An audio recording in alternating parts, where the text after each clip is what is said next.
اعوذ باللہ من الشیطان الرجیم، بسم اللہ الرحمن الرحیم۔ معزز ناظرین سامعین، السلام علیکم۔ آج کی ویڈیو ایک عجیب انداز سے آپ کے سامنے آئے گی۔ آدم کی تخلیق کا معاملہ جو ہے، اس کے اتنے پہلو ہیں کہ جس طرح سے بھی دیکھیں ایک نئی بات سامنے آ جاتی ہے۔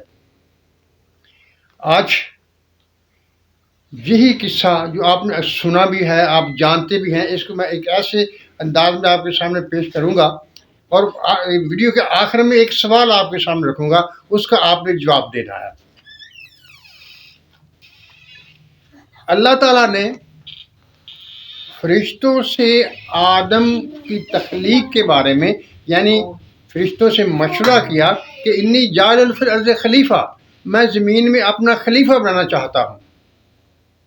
کیا اس میں آدم کی رائے موجود تھی، یا آدم کی خواہش تھی کہ مجھے خلیفہ بنایا جائے؟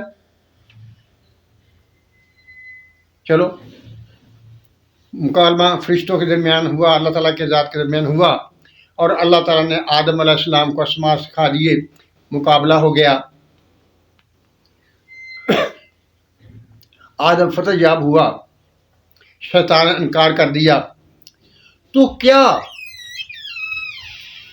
آدم کی وجہ سے شیطان نے انکار کیا، یا آدم کا کوئی معاملہ تھا شیطان کے ساتھ جس کی وجہ سے اس نے انکار کیا؟ میں نے تو کہیں نہیں پڑھا اور نہ میں نے کہیں سنا ہے کہ آدم اور شیطان کی آپس میں کوئی دشمنی تھی، کوئی چپلت چلتی تھی جس کی وجہ سے شیطان نے انکار کیا۔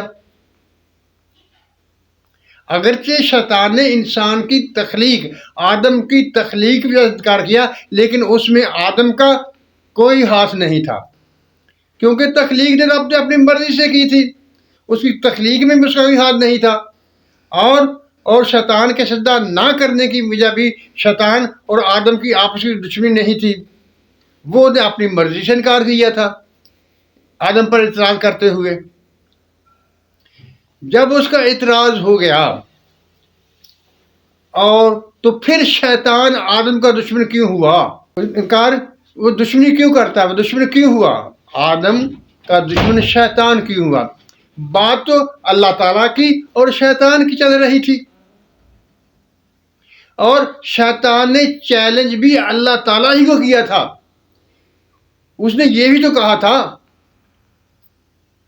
فَبِمَا أَغْوَيْتَنِي، اے اللہ میاں تو نے مجھے گمراہ کیا ہے۔ جب وہ یہ بات کہہ رہا تھا کہ اے اللہ تعالیٰ تو نے مجھے گمراہ کیا ہے، تو بات بھی اللہ تعالیٰ کا معاملہ بھی اللہ تعالیٰ ہی طرف رہتا نا، آدم کی طرف کیوں منتقل ہوا؟ آدم کا کیا قصور تھا اس میں؟ پھر جب وہ اس دشمنی پر اتر آیا، اس نے آدم کی دشمنی اپنے سر لے لی، چیلنج اللہ تعالیٰ کو کیا۔ آپ یہ بتائیے کہ اس میں آدم کا کیا قصور تھا؟ نہ تو آدم کے خلیفہ بننے کی مرضی تھی، نہ اسی کو رضا تھی، نہ اس نے اللہ تعالیٰ سے کوئی خواہش کا اظہار کیا تھا۔ خدا نے خود اپنی مرضی سے آدم کو تخلیق کیا اور اس کو مقام خلافت عطا کیا، اور نہ شیطان کے سجدہ نہ کرنے میں کوئی آدم کا ہاتھ تھا۔ جب یہ سب چیزیں نہیں تھیں، وہ آپس کی تکرار اللہ تعالیٰ کی ذات اور شیطان کے درمیان ہوئی تھی، اور آدم کا کیا قصور ہوا؟ اور شیطان آدم پر کیوں حملہ آور ہوتا ہے؟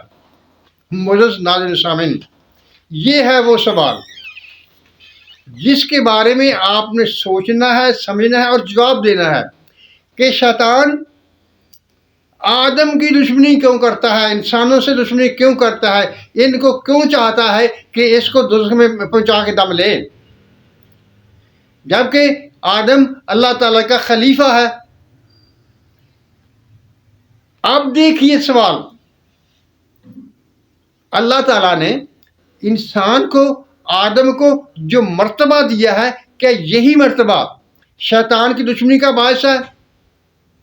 وہ اس عزت اور تکریم کو جو آدم کو حاصل ہوئی اس سے جلتا ہے؟ ہاں، ایک بات جو سمجھ میں آتی ہے وہ یہی ہے کہ شیطان نے کہا تھا کہ اے اللہ تعالیٰ تو نے مجھے آگ سے پیدا کیا ہے اور اس کو مٹی سے پیدا کیا ہے، لہذا میں اعلیٰ ہوں، بہتر ہوں، میں اس کو سجدہ نہیں کروں گا۔ لیکن اس بات میں بھی آدم کا کیا قصور تھا بھائی؟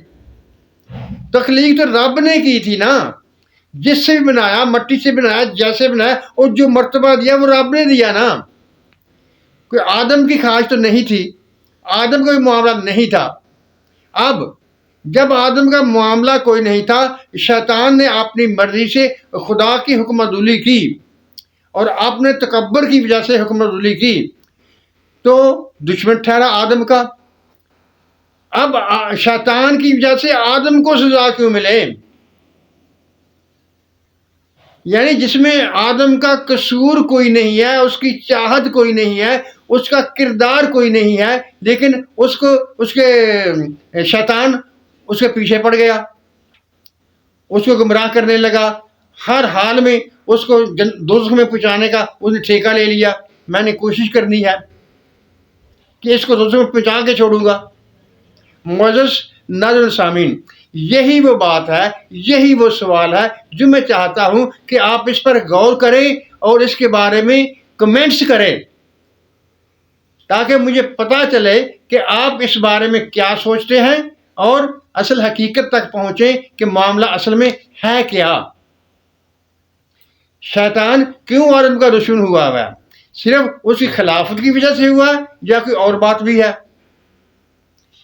معزز ناظرین سامعین، یہ آج کی ویڈیو مختصر سی ویڈیو ہے جو میں نے آپ کے سامنے رکھی ہے، اور ایک سوال ہے جو میرے ذہن میں پیدا ہوا تھا۔ میں چاہتا ہوں کہ آپ اس کے بارے میں بتائیں، کمنٹس کریں، تاکہ اس گتھی کو ہم حل کر سکیں کہ اصل معاملہ کیا ہے۔ معزز ناظرین سامعین، اللہ تعالیٰ ہم سب پر اپنی رحمتوں کی بارش کرے، ہمیں سچ بولنے، سچ سننے اور سچ پر قائم رہنے کی توفیق عطا فرمائے۔ آمین۔ اللہ حافظ۔